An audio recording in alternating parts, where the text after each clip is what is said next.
This is Kolkata TV's podcast news. আপনারা শুনছেন পডকা। একটানা ঝড় বৃষ্টিতে ভিজবে দক্ষিণবঙ্গ, কতদিন চলবে জানালো আবহাওয়া দফতর। নমস্কার, আমি শুভাঙ্গী, শুনুন বিস্তারিত। তীব্র দাবদাহ থেকে মিলবে স্বস্তি, বৃষ্টিতে ভিজবে দক্ষিণবঙ্গ, এমনটাই জানিয়ে দিয়েছে আলিপুর আবহাওয়া দফতর। 28 এপ্রিল থেকে টানা বৃষ্টি চলবে দক্ষিণবঙ্গে। আজ থেকে টানা 4 দিন বৃষ্টির সম্ভাবনা জেলায় জেলায়। আজও বৃষ্টিতে ভিজবে দক্ষিণবঙ্গের একাধিক জেলা। শনিবার থেকে একাধিক জেলায় বৃষ্টি শুরু হয়েছে। আজও একই পূর্বাভাস রয়েছে। বৃষ্টির বেশি সম্ভাবনা রয়েছে হুগলি, পশ্চিম মেদিনীপুর, বাঁকুড়া, পুরুলিয়া সহ 2 বর্ধমানে। বৃষ্টির পাশাপাশি 60 কিলোমিটার বেগে ঝোড়ো হাওয়াও বইবে। 28 এপ্রিল বজ্রবিদ্যুৎ সহ বৃষ্টিপাতের পূর্বাভাস রয়েছে এবং সেই সঙ্গে 40 থেকে 50 কিলোমিটার বেগে দমকা হাওয়া বইতে পারে। মঙ্গলবারও বৃষ্টির পূর্বাভাস রয়েছে।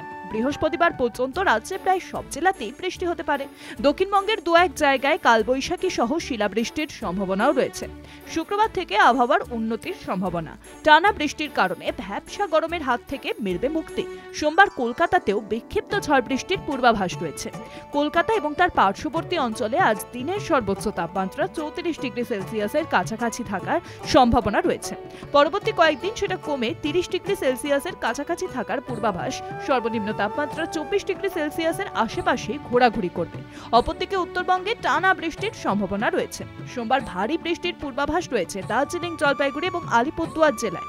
পাশাপাশি উত্তরবঙ্গের বাকি জেলাগুলিতেও বজ্রবিদ্যুৎ সহ বৃষ্টির সম্ভাবনা। পাশাপাশি 50 থেকে 60 কিলোমিটার বেগে বইতে পারে ঝোড়ো হাওয়া। শুনুন পডকা, রাত দিন 7 দিন।